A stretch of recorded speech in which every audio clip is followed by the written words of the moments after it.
Please have. Love you sir. Love you too ji. आज मैंने कुछ टॉपिक ऐसा सोचा है जो आपकी इस एज ग्रुप के लिए काफी रेलेवेंट है, क्योंकि यहाँ पे सारे स्टूडेंट्स हैं। तो इस टाइम पे कुछ ऐसा है जो हमको समझना बहुत जरूरी है। इनफैक्ट इसके बारे में हर कोई बात करता है, लेकिन कभी भी कोई डीपली नहीं जाता इस टॉपिक के अंदर कि एग्जैक्टली इसका मतलब क्या है। दैट इज पॉजिटिव एटीट्यूड, कि हमारा एटीट्यूड पॉजिटिव होना चाहिए लाइफ को लेकर के, नेगेटिव नहीं होना चाहिए। अब ये पॉजिटिव एटीट्यूड क्या है? So positive attitude is being happy from inside. Positive attitude is कि हम अंदर से खुश रहें। Yes, sir. क्या उसका कोई रीजन होना जरूरी है या बिना किसी रीजन के हम खुश हो जाएं? कितने कहते हैं उसके पीछे कोई रीजन होना चाहिए, और कितने कहते हैं बिना किसी रीजन के ही हमको खुश रहना चाहिए? तो ज्यादातर लोग ये सोचते हैं पॉजिटिव एटीट्यूड का मतलब कि बिना किसी रीजन के ही हमको खुश रहना चाहिए। तो इसका मतलब हमें कुछ भी ढंग का करने की जरूरत क्यों है? फॉर एग्जाम्पल, आप फिजिकली लेजी हो, फिजिकली वीक हो, लेकिन अंदर से खुश हो, वो बेटर है? या फिर आप जिम गए, वर्कआउट किया, या किसी भी तरह का कोई वर्कआउट किया, फिर खुश हो, वो बेटर है? हाँ, एक है, मान लो अभी आप स्टूडेंट हो, तो अभी सबसे जरूरी क्या है आप लोगों के लिए? पढ़ना, ठीक है। तो एक है बिना पढ़े आप खुश हो, तो कोई पढ़ेगा क्यों? एक है आपने अपने गोल बनाया कि इतने घंटे मुझे पढ़ना है, पढ़ा, फिर उसके बाद में खुशी मिल रही है। तो क्या बेटर है और क्या होना चाहिए? पढ़ने के बाद में अगर हमको खुशी मिले तो that is much better than कि बिना पढ़े ही हमको खुशी मिल जाए। This positive attitude must always be with a reason, क्योंकि अगर रीजन होगा तो वो पॉजिटिव एटीट्यूड टिकेगा। बिना किसी रीजन के आप पॉजिटिव होते चले जाओगे तो वो नहीं टिकेगा। इनको माइक दे दो। सर मैं कहना चाह रहा हूँ, जैसे आपने कहा कि रीज़न होना चाहिए किसी चीज़ के पीछे, बट सर जैसे अब मैं कोई काम करने जा रहा हूँ, ठीक है, अपनी लाइफ में मेरे को पता है वो काम ज़रूरी है, बट सर मेरे को कोई रीज़न ही नहीं मिल रहा, वो रीज़न कैसे ढूंढा जाए? अब ये बात आती है ना यहाँ पे। अरे अभी आपने कहा कि मैं एक काम करने जा रहा हूँ जो काम करना जरूरी है, तो ये जो काम करना जरूरी है वही तो रीजन है सर, बट उसके पीछे का ना कोई लॉजिक नहीं मिल रहा, मैं वो क्यों कर रहा हूँ? नहीं, उसके पीछे की जरूरत क्या है? अगर कोई काम करना जरूरी है, फॉर एग्जाम्पल भूख लगी है तो खाना खाना जरूरी है, प्यास लगी है तो पानी पीना जरूरी है, वो अपने आप में रीजन है। उसके पीछे रीजन क्यों चाहिए आपको कि मुझे प्यास तो लगी है लेकिन पानी पीना जरूरी क्यों है? क्योंकि प्यास लगी है। पढ़ना जरूरी क्यों है? नंबर के लिए। नंबर क्यों चाहिए? सर कॉलेज में एडमिशन मिले। कॉलेज में एडमिशन क्यों चाहिए? जॉब चाहिए। जॉब क्यों करनी है? पैसे के लिए। पैसा क्यों चाहिए? खाने के लिए। पैसा खाओगे? जरूरतें पूरे करते। पैसा सिक्के भी खा जाऊंगा आज तो, मैं कुछ नहीं छोड़ूंगा जो पैसा आ जाए मेरे पास। एक मिनट, तो आप कह रहे हो पैसा हमको चाहिए अपनी जरूरतें पूरी करने के लिए, जो भी हमारी नीड्स हैं उसको पूरा करने के लिए। नीड्स को पूरा करना क्यों जरूरी है? जीने के लिए। सिंपल है। अब इसके पीछे क्या रीजन है? जीना क्यों है? मर जा भाई। Do you have a choice? It is choiceless. तो एंड में हम ऐसी जगह पे पहुंच जाते हैं जहां पे कोई चॉइस नहीं है। जीना क्यों जरूरी है? क्योंकि मैं जीना चाहता हूं। ये सब किससे कनेक्ट हुआ जा करके? पढ़ाई से। इसलिए पढ़ाई जरूरी है। सब जैसे पॉजिटिव एटीट्यूड है, तो वो होना जरूरी तो है लाइफ में, लेकिन मान लीजिए हमने कोई एंट्रेंस एग्जाम दिया या फिर हमने कोई गोल लगाया है वो हमारा अचीव नहीं हो पा रहा, तो वहाँ पे पॉजिटिव एटीट्यूड कैसे आएगा? जैसे किसी ने एंट्रेंस एग्जाम दिया, किसी एयर्स का दिया, नीट का दिया, और वो क्लियर ही नहीं हो पा रहा, बहुत से लोग इसकी वजह से सुसाइड ये सब अटेम्प्ट करते हैं, तो उसमें हम कैसे इसको ओवरकम कर सकते हैं? Excellent point, let's give big hand for her. Please. बड़ा अच्छा पॉइंट इन्होंने बोला है कि हम कोई एंट्रेंस क्रैक करने की कोशिश कर रहे हैं, तो वहां पे पॉजिटिव एटीट्यूड का मतलब क्या कि मेरा होगा? ये है पॉजिटिव एटीट्यूड। ध्यान से समझ लेना, ये थोड़ा सा अलग है इस दुनिया की सोच से। आपके घर वाले क्या समझते हैं पॉजिटिव एटीट्यूड का मतलब, अगर आपको कोई एंट्रेंस क्रैक करना है तो? कि बेटे पॉजिटिव सोच, तेरा होगा। क्या ये पॉजिटिव एटीट्यूड है? जा रहे होते हो किसी एंट्रेंस की तैयारी के लिए या एंट्रेंस एग्जाम देने के लिए, बिल्कुल ऐसा माहौल होता है घर में जैसे कोई जंग के लिए जा रहा है। तिलक करेंगे, ये करेंगे, वो करेंगे, जा विजयी भाव। ये सब किससे कनेक्टेड है कि आपका हो जाएगा? ये पॉजिटिव एटीट्यूड नहीं है, ये फूलिश एटीट्यूड है। क्यों है ऐसा? अभी थोड़ी देर पहले मैंने क्या कहा था कि positive attitude must be backed by a reason. It must be based upon your actions, not the results. अगर रिजल्ट्स के बेस पे आपका एटीट्यूड पॉजिटिव है तो उसको पॉजिटिव एटीट्यूड नहीं कहेंगे, उसको बेवकूफी कहेंगे। इसी वजह से लोग सुसाइड कर लेते हैं, इसी वजह से लाखों बच्चे डिप्रेशन में चले जाते हैं। कभी डीपली तो समझा ही नहीं पॉजिटिव एटीट्यूड का मतलब क्या, ना आपने ना आपके घर वालों ने। तो उन्होंने क्या आपके माइंड में डाल दिया, बेटा तेरा होगा, बेटा तेरा, शुभ शुभ बोल। जरा सा मुंह से भी निकल जाए ना कि मेरा नहीं हुआ तो अरे नहीं बेटा तू क्यों नेगेटिव सोचता है, तू तो बहुत ही नेगेटिव है। नहीं, ऐसे ऐसे डायलॉग सुनने को नहीं मिलते हैं।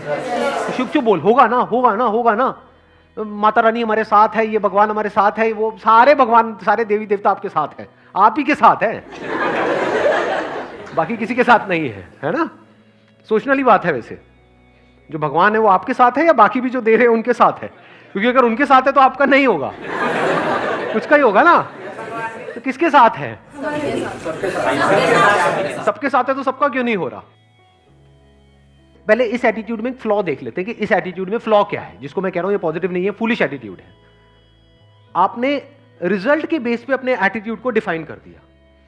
अगर बार बार अपने आप को बोलते रहोगे मेरा होगा, मेरा होगा, मेरा पक्का होगा, मेरा पक्का होगा, तो कुछ दिन तक अगर ये बोलते रहे ना, जैसे कुछ भी बकवास अगर आप बोलते रहोगे तो आपका माइंड उसको सच मान लेगा। तो आपको लगने लग जाएगा कि मेरा तो पक्का होगा। और अगर इसके बाद भी आपका नहीं हुआ तो क्या होगा? बहुत मजा आएगा या झटका लगेगा कि ये क्या हो गया? जितना स्ट्रांगली आपने मान रखा होगा कि मेरा होगा, जितना स्ट्रांगली, उतना ही बड़ा झटका लगेगा। सही बात है या नहीं है? मतलब स्ट्रांगली मानने का मतलब क्या है? जितनी बड़ी एक्सपेक्टेशन उतना ही बड़ा झटका, जब वो एक्सपेक्टेशन पूरी नहीं होती, उतना ही बड़े लेवल पे आपका दिल टूटेगा, उतना ही आपको बुरा लगेगा। अब यहां पे क्या किया जाए? क्योंकि जो होना है या नहीं होना है, क्या वो आपके हाथ में है? क्यों नहीं है आपके हाथ में? आप कहते रहे हो नो सर, क्यों नहीं है आपके हाथ में? जैसे कुछ चीजें हैं जो हमारे हाथ में है। फॉर एग्जाम्पल यहां पर एक बॉटल पड़ी है, इस बॉटल को मैंने उठाना है, क्या ये मेरे हाथ में है या नहीं है? कितना मेरे हाथ में है? मतलब इज इट 1%, 2%? 100%। गया, बॉटल को उठाया, काम खत्म हुआ। मैं कह रहा हूं एंट्रेंस में होना ना होना आपके हाथ में नहीं है। क्यों नहीं है? सीट लिमिटेड है, क्योंकि आप अकेले नहीं हो ना। सोचो इसी बॉटल को उठाने के पीछे कंपटीशन होता। यहां पर अभी मैंने अकेले ने उठाया, लेकिन मैं आपके बीच में कंपटीशन करा दूं। जो भी आकर के सबसे पहले इस बॉटल को उठाएगा और अगले 5 मिनट बाद भी जिसके हाथ में बॉटल होगी उसको 1 लाख रुपए मिलेगा। बोतल तो बचेगी, आप नहीं बचोगे। बिल्कुल इसी तरह से होता है जब हम कंपटीशन में अपना जो एटीट्यूड है या अपनी जो पॉजिटिविटी है वो डिफाइन कर देते हैं according to the result. Positive attitude must be based upon your actions. Actions में क्या क्या आ गया? जो भी एक्शंस आपने पास्ट में लिए हैं या अभी प्रेजेंट में ले रहे हो या फ्यूचर में लेने वाले हो। It must not be based upon results. क्यों it must not be based upon results? क्योंकि एक्सपेक्टेशंस बहुत ज्यादा बढ़ जाती हैं और जब वो एक्सपेक्टेशंस पूरी नहीं होती है तो नंबर 1 हम पूरी तरह से टूट जाते हैं। और जब एक्सपेक्टेशंस इतनी ज्यादा बढ़ जाती है तो उसकी वजह से डर भी उसी लेवल पे बढ़ जाता है। और ज्यादा डर करके आप किसी काम को करते हो तो आप नहीं कर पाते हो। लेकिन अगर आपके एक्शन 100% हो, जो भी सक्सेसफुल होने के लिए आपको जिस लेवल के एक्शंस लेने पड़ेंगे, एक्शंस अगर 100% हो, एक्सपेक्टेशन 0% हो, तब क्या चांसेस हैं आपके सक्सेसफुल होने के? ऑलमोस्ट 100%। इसलिए मैं कह रहा हूं कि attitude and positivity and this positive thinking, positive attitude must be based upon your actions. अपने एक्शंस को ऑब्जर्व करना है, अपनी स्ट्रेंथ्स को ऑब्जर्व करना है, उसके बेस पे डिसीजंस लेने हैं। उसके बेस पे अगर आपके अंदर एटीट्यूड है तो वो अच्छा है। सर ये चीज भी डिपेंड करेगी कि हम कितने स्मार्ट हैं, कितनी जल्दी चीजों को सीखते हैं, समझते हैं। हाँ, that is what I am saying. ये स्मार्ट वर्क की ही मैं बात कर रहा हूं, हार्ड वर्क की तो मैं बात ही नहीं कर रहा। बिकॉज ज्यादा पढ़ने से कुछ नहीं होता है किसी एंट्रेंस को क्रैक करने के लिए। जिन्होंने पास में जिस तरीके से किया है उसको समझ करके सही ट्रैक पे जा करके अगर हम सही से तैयारी करें तब उसकी क्रैक करने की पॉसिबिलिटीज बढ़ जाती है। But all I am saying is कि आप अकेले नहीं हो जो स्मार्ट वर्क करने वाले हो।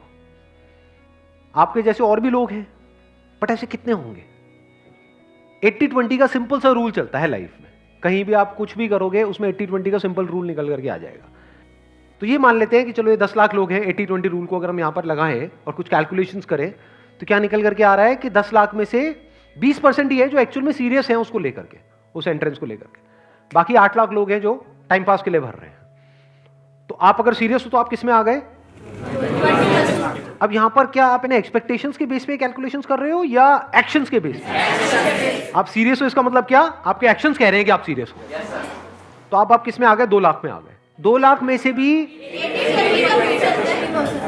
20% लोग ऐसे हैं जिनके अंदर एक्चुअल में कैपेबिलिटी है उसको क्रैक करने की। 80% लोग हैं जो सीरियस तो बहुत है, बहुत ज्यादा सीरियस है, जिनको एक्सपेक्टेशंस पूरी है लेकिन उनमें कैपेबिलिटी ही नहीं है।